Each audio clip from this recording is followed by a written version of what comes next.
प्रेम से बोलो श्री रामचंद्र की जय। आज हम लोग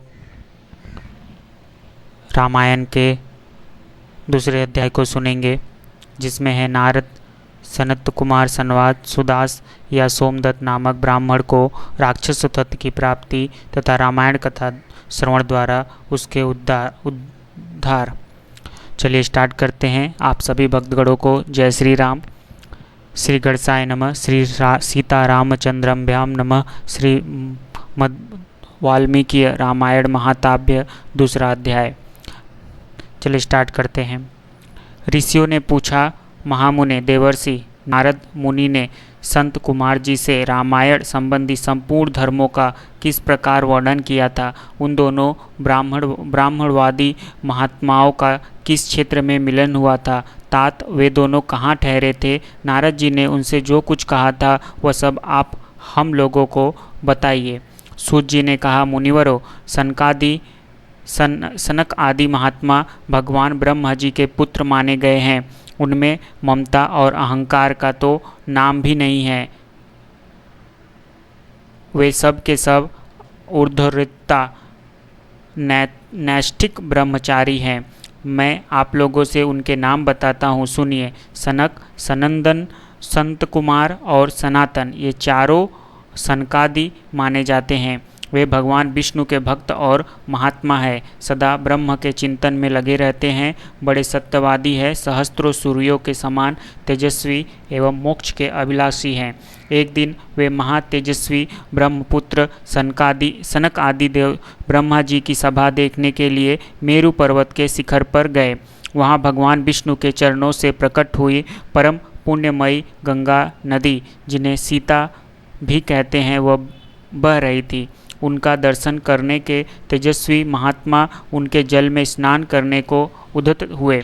ब्राह्मणों, इतने में ही देवर्षि नारद मुनि भगवान के नारायण आदि नामों का उच्चारण करते हुए वहां आ पहुँचे। वे नारायण, अच्युत, अनंतन, वासुदेव, जनार्दन, अज्ञेय, यज्ञ पुरुष, राम, विष्णु, आपको नमस्कार है। इस प्रकार भगवान नाम का उच्चारण करके संपूर्ण जगत को पवित्र बनाते और एकमात्र लोक पावन की गंगा की स्तुति करते हुए वहां आए।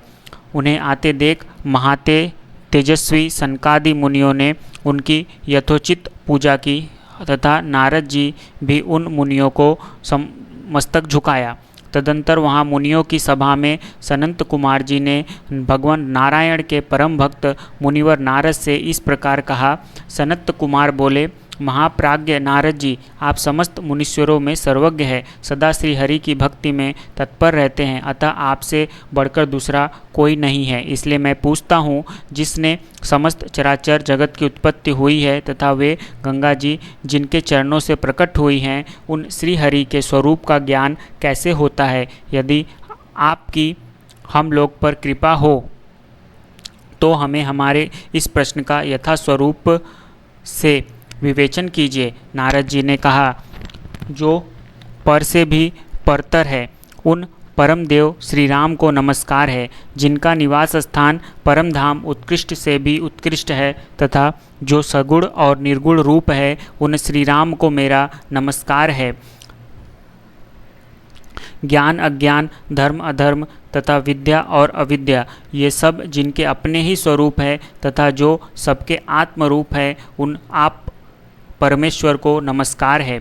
जो दैत्यों का विनाश और नरक का अंत करने वाले हैं, जो अपने हाथ के संकेत मात्र से अथवा अपनी भुजाओं के बल से धर्म की रक्षा करते हैं। पृथ्वी के भार का विनाश, जिसका मनोरंजन नाम मात्र है, जो उस मनोरंजन की सदा अभिलाषा रखते हैं, उन रघुकुल दीप श्री राम देव को मैं नमस्कार करता हूँ, जो एक होकर भी चार स्वरूपों में अवतीर्ण होते हैं, जिन्होंने वानरों को साथ लेकर राक्षस सेना का संहार किया है। उन दशरथ नंदन श्री रामचंद्र जी का मैं भजन करता हूँ। भगवान श्री राम के ऐसे ऐसे अनेक चित्र हैं, जिनके नाम करोड़ों वर्षों में भी नहीं गिनाए जा सकते। जिनके नाम की महिमा का मनु और मुनीश्वर भी पार नहीं पा सकते, वहाँ मेरे जैसे शूद्र जीव की पहुँच कैसे हो सकती है? जिनके नाम के स्मरण मात्र से बड़े बड़े पात की भी पावन बन जाते हैं, उन परमात्मा का सत्वन मेरे जैसा तुच्छ बुद्धि वाला प्राणी कैसे कर सकता है? जो द्विज घोर कलयुग में रामायण कथा का आश्रय लेते हैं, वे ही कृत्य है। उनके लिए तुम्हें सदा नमस्कार करना चाहिए। सनंत कुमार जी, भगवान की महिमा को जानने के लिए कार्तिक, माघ और चैत्र के शुक्ल पक्ष में रामायण की अमृतमयी कथा का नवा श्रवण करना चाहिए। ब्राह्मण सुदास गौतम के शाप से राक्षस शरीर को प्राप्त हो गए थे, परंतु रामायण के प्रभाव से ही उन्हें उस शाप से छुटकारा मिला था। सनंत कुमार ने पूछा, मुनीश्वर, मुनिश्रेष्ठ, संपूर्ण धर्मों का फल देने वाली रामायण कथा किसने वर्णन किया है? सौदास को गौतम द्वारा कैसे श्राप प्राप्त हुआ?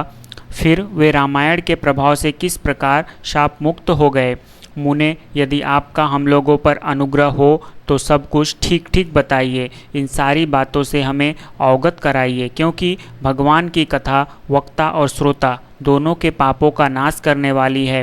नारद जी ने कहा, ब्राह्मण, रामायण का प्रादुर्भाव महर्षि वाल्मीकि के मुख से हुआ है, तुम उसी को श्रवण करो। रामायण की अमृतमयी कथा का श्रवण 9 दिनों में करना चाहिए। सतयुग में एक ब्राह्मण थे जिन्हें धर्म कर्म का विशेष ज्ञान था। उनका नाम सोमदत्त। वे सदा धर्म के पालन में ही तत्पर रहते थे। वे ब्राह्मण सौदास नाम से भी विख्यात थे। ब्राह्मण ने ब्राह्मणवादी गौतम मुनि से गंगा जी के मनोरथ तट पर संपूर्ण धर्मों का उपदेश सुना था। गौतम ने पुराणों और शास्त्रों की कथाओं द्वारा उन्हें तत्व का ज्ञान कराया था। सौदास ने गौतम से उनके बताए हुए संपूर्ण धर्मों का श्रवण किया था। एक दिन की बात है, सौदास परमेश्वर शिव की आराधना में लगे हुए थे। उसी समय वहाँ उनके गुरु गौतम जी का आ पहुँचे, परंतु सौदास ने अपने निकट आए हुए गुरु को भी उठकर प्रणाम नहीं किया। परम बुद्धिमान गौतम तेज की निधि थे। वे शिष्य के वर्ताव से रुष्ट न होकर शांत ही बने रहे। उन्हें यह जानकर प्रसन्नता हुई कि मेरा शिष्य सौदास शास्त्रों तक कर्मों का अनुष्ठान करता है, किंतु सौदास ने जिनकी आराधना की थी वे संपूर्ण जगत के गुरु महादेव शिव गुरु की अवहेलना से होने वाले पापों को न सह सके। उन्होंने सौदास को राक्षस की योनि में जाने का शाप दे दिया। तब विनय कला कोविद ब्राह्मण ने हाथ जोड़कर गौतम से कहा। ब्राह्मण बोले, संपूर्ण धर्मों के ज्ञाता सर्वदर्शी सुरेश्वर भगवान, मैंने जो अपराध किया है वह सब आप क्षमा कीजिए। गौतम ने कहा, वत्स, कार्तिक मास के शुक्ल पक्ष में तुम रामायण की अमृतमयी कथा को भक्तिभाव से आदरपूर्वक श्रवण करो। इस कथा को 9 दिनों में सुनना चाहिए। ऐसा करने से यह शाप अधिक दिनों तक नहीं रहेगा, केवल 12 वर्षों तक ही रह सकेगा। ब्राह्मण ने पूछा, रामायण की कथा किसने कही है तथा उसमें किसके चरित्रों का वर्णन किया गया है? महामते, यह सब संक्षेप से बताने की कृपा करे। यो कहकर मन ही मन प्रसन्न हो सौदास ने गुरु के चरणों में प्रणाम किया। गौतम ने कहा, ब्राह्मण सुनो, रामायण काव्य का निर्माण वाल्मीकि मुनि ने किया है। जिन भगवान श्री राम ने अवतार ग्रहण करके रावण आदि राक्षसों का संहार किया और देवताओं का कार्य संवारा था, उन्हीं के चरित्र का रामायण काव्य में वर्णन है। तुम उसी का श्रवण करो। कार्तिक मास के शुक्ल पक्ष में 9वें दिन अर्थात प्रतिपदा से 9वीं तक रामायण की कथा सुननी चाहिए। वह समस्त पापों का नाश करने वाली है। ऐसा कहकर पूर्ण काम गौतम ऋषि अपने आश्रम को चले गए। इधर सोमदत्त या सुदास नामक ब्राह्मण ने दुखमग्न होकर राक्षस शरीर का आश्रय लिया। वे सदा भूख प्यास से पीड़ित तथा क्रोध के वशीभूत रहते थे। उसके शरीर का रंग कृष्ण पक्ष की रात के समान काला था। वे भयानक राक्षस होकर निर्जन वन में भ्रमण करने लगे। वहाँ वे नाना प्रकार के पशुओं, मनुष्यों, सांप, बिच्छू आदि जंतुओं, पक्षियों और वानरों को बलपूर्वक पकड़कर खा जाते थे। महर्षियों उन राक्षस के द्वारा यह पृथ्वी बहुत सी हड्डियों तथा लाल पीले शरीर वाले रक्तपाई प्रेतों से परिपूर्ण हो अत्यंत भयंकर दिखाई देने लगी। 6 महीने में ही 100 योजन विस्तृत भूभाग को अत्यंत दुखित करके वह राक्षस पुनः दूसरे किसी वन में चला गया। वहाँ भी वह प्रतिदिन नर मांस का भोजन करता रहा। संपूर्ण लोगों के मन में भय उत्पन्न करने वाला वह राक्षस घूमता घामता नर्मदा जी के तट पर पहुंचा। इसी समय कोई अत्यंत धर्मात्मा ब्राह्मण उधर आ निकला। उसका जन्म कलिंग देश में हुआ था। लोगों में वह गर्ग नाम से विख्यात था। कंधे पर गंगा जल लिए भगवान विश्वनाथ की स्तुति तथा श्री राम के नामों का गान करता हुआ वह ब्राह्मण बड़े हर्ष और उत्साह में भरकर उस पुण्य प्रदेश में आया था। गर्ग मुनि को आते देख राक्षस सुदास बोल उठा, हमें भोजन प्राप्त हो गया। ऐसा कहकर अपनी दोनों भुजाओं को ऊपर उठाते हुए वह मुनि की ओर चला, परंतु उसके द्वारा उच्चारण किए जाने भगवान नामों को सुनकर वह दूर ही खड़ा रहा।